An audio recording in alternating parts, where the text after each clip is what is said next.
Bismillahirrahmanirrahim. Elhamdülillah ve salatu ve selamu ala Resulillah. Thumma amma ba'd. Hurmatly cemaat, hurmatly mu'min musulman bir tuğandar. Hazır aytıla turgan söz Peygamberimiz sallallahu aleyhi ve sellem'in hadisine layık. İmam Müslim rahimahullah rivayet kılgan hadiste mınday aytılat: La tu'addunna hukuka ila ahliha yevmel kıyamah. Kıyamet günü sözsüz hukuklar öz esine tapşırılatında aytganda öz esine kaytarılat, öz ordunda atkarılat.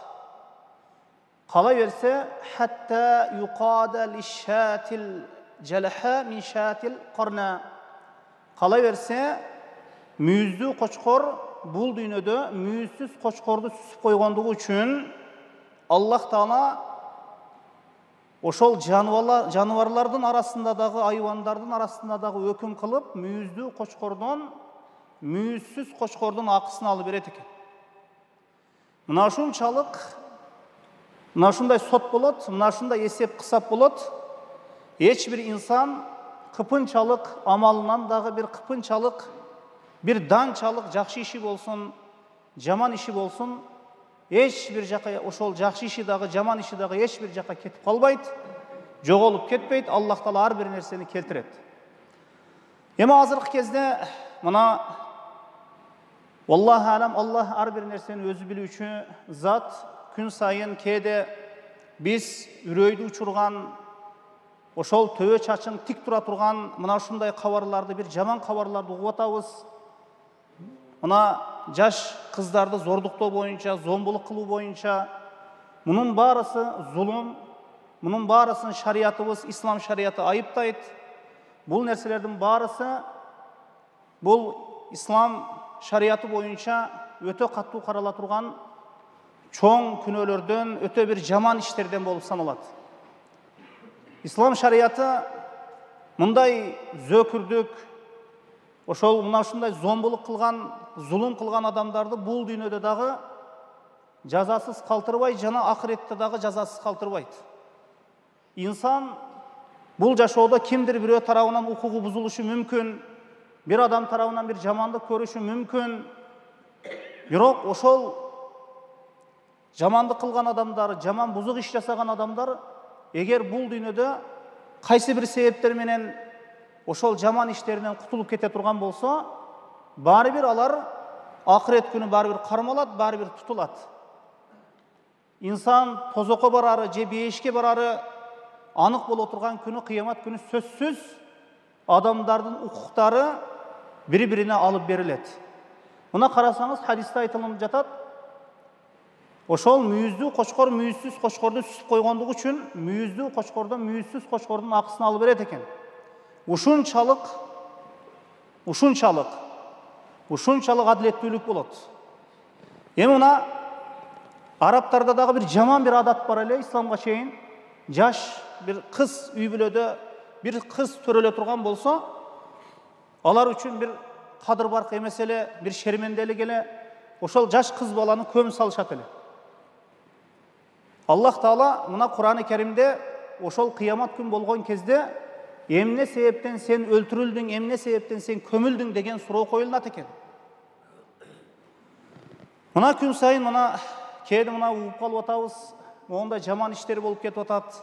Ayaldara karata zombuluk degen nerse, jaş kızlara karata zombuluk degen nerse. Bul albatta imansızlıktın, takvasızlıktın uşul akır akıbeti mına şunday bolot. Eğer biz dinimizde oku öğrenbesek, imanға kelbesek, adamdardı жақшылыққа çakırıp jamanlıktan kaytarbasak, mına şunday adam balası öte bir hayvandan dağı bir tömen bir darajaga düşüp ketет. Hayvan jasabagan işlerdi adam balası jasap kalat. Bul nerseden toktotup kala turgan nerse bul bizde İslam, bul iman, bul adep ahlak, bul Allah Taalаны tanuu, Allah buyurgan nerseden atkarуу, Allah kaytargan nerseden kaytuu. Dağı aldığımızda kanday dağı fitnalar var. Mına gün sayın kança nerseler misal üçün internet arkılуу эле балдарыбыздын тарбиясын урдап кетиш үчүн, колубуздан тартып алып кетиш үчүн кандай шайтандар аракет кылып атат. мына ошолордон коргоп калыш, тарбиясын оңдоп калыш ар бирибиздин милдетибиз. Ар бирибиздин милдетибиз. Жакшылыкка чакыруу, жамандыктан кайтаруу ар бирибиздин милдетибиз. Эгер жакшылыкка чакыруу, жамандыктан кайтаруу болбосо, bir адамды bir жамандыгынан колубуздан тартып кайтарбасак, аларга айтпасак, мына ушундай жаман иштер боло берет коомчулукта. Мына ошондуктан эртеңки күнү балдарыбыз жакшы жашасын, жакшы bir ыймандуу болсун десек, андан эмне? Алардын тарбиясы менен алектенишибиз керек. Анан кичине көзөмөлдөш керек. Шамдан кийин ар бир ата-эне балдарыны караш керек, көзөмөлдөш керек. Кайсы жерде жүрөт, ким менен сүйлөшүп атат, телефонун bir караш керек, эмне нерселерди көрүп атат, эмне нерселерди угуп атат. Мунун баарысын көзөмөлгө алуубуз керек. Анан мына баарыңыздар билесиздер, мындай иштер болуп кетти. Bir жаш кызды мына интернет тармагында мына баарыңыздар көрүп атасыздар, угуп атасыздар, билип атасыздар. Жаш кызды мына ушундай жаман bir 2-3 зөкүр мына ушундай чоң жаман bir өтө bir тилге алгыс даражада bir жаман ишти жасашты. Бул албетте бул ислам боюнча дагы, динибиз боюнча дагы катуу айыптала турган нерсе. Бул ыйманга туура келбеген нерсе. Мына ушул ыймансыздыктын, динсиздиктин, бул тарбиясыздыктын акыры-акыбети мына ушундай болот. Инсан кайсыл жака барбасын, кайсыл дүйнөнүн батышына барбасын, чыгышына барбасын, түштүгүнө барбасын, эгер ыйманын таппаса, дин менен жашабаса, шерменде болот инсан баласы. Мына ошондуктан бул кан төгүү деген нерсе, бирөөдү өлтүрүү деген нерсе биздин шариятыбызда катуу айыпталат бул нерсе. Эч бир инсан жазасыз калбайт барыбир. Ар бир инсан өзүнүн кылган ишине барыбир эртеңки күнү жакшы жаман ишини барыбир жазасын алат инсан баласы. Эмне үчүн кыямат болот? Кыямат бул адам баласы чогула турган күн, эсеп бере турган күн.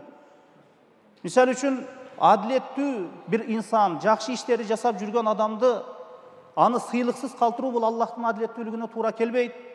Ал эми жаман иштерди жасап жүргөн адамдарга зулум кылып жүргөн адамдарды өлтүрүп жүргөн адамдар жазасыз калуусу бул Аллахтын адилеттүүлүгүнө туура келбейт. Кыямат күнү сөзсүз жакшы адам жазасы, жакшы сыйлыгын алат. Жаман инсан барыбир жамандык ошол жаман жазасын алат. Азапка барыбир душар болот ал. Мына хадисте келет. Пайгамбарыбыз саллаллаху алейхи вассалам bir аял дейт, bir мышыкты үйгө камап, эч бир нерсе бербей ачынан өлтүрөт. Bir мышыкты.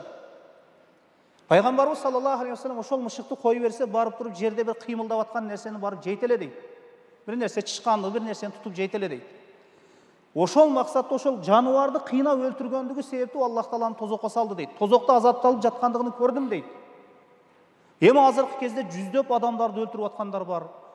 Мисалы үчүн ондоп адамдарды өлтүрүп аткандар бар. Эми bir мышыкты өлтүргөн адамды, bir жандууну өлтүргөн адамдын жазасы ушундай боло турган болсо, ондоп, жүздөп, 200дөп, бирлеп, экилеп адамдарды өлтүргөн адамдардын жазасы андан да катуу болот. Пайгамбарыбыз саллаллаху алейхи вассалам хадисинде айтат, эң катуу эсеп кыямат күнү кандан болот дейт.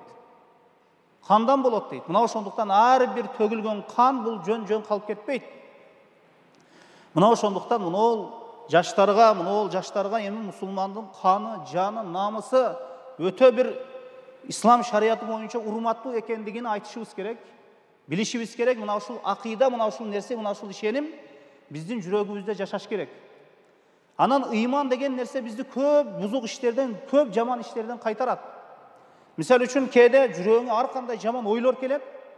Кээде мына оюңа ар кандай жаман ойлор келет. Бул сахабаларда дагы болгон. Я Расулулла, намазда турганда ар кандай жаман ойлор бизди басып калып атат, бирок ошол нерсени тилибизге чыгарып айтканга ыйманыбыз жол бербейт деп айтканда, мына ушул ыйман деген пайгамбарыбыз. Кээде инсан ушундай ой, жаман ойлор басканда, ошол инсанды ыйман токтотот.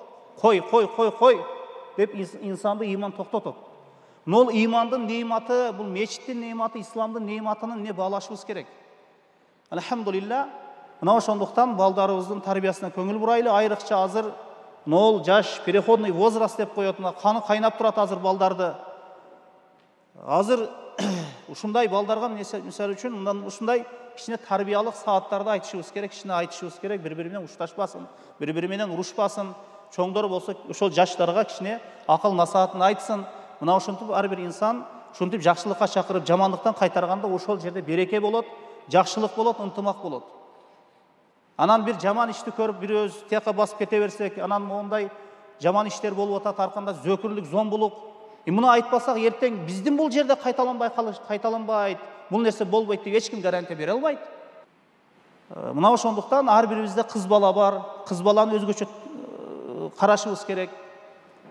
Анан ар бир нерседе эле баланы өзүнүн каалоосуна коюп коюшан боло бербейт. Кебирлер мына туулган күнүгө ата-энелер мына мисалы үчүн ата-энеси бирөөнүн туулган күнүгө жанагындай электронный сигарета берип атат кызына. Ата-энелер ham күнөөлүү кебир орундарда. Баланы айтканын кыла бербеш керек. Баланы айтканын алып бере бербеш керек. Мына ошондуктан балдарыбызды көзөмөлдөйлү, кичине карайлы мына ушул нерселерге. Валлаху алам, саллаллаху аля Мухаммадин ва алейхи ва сахбихи ва саллям.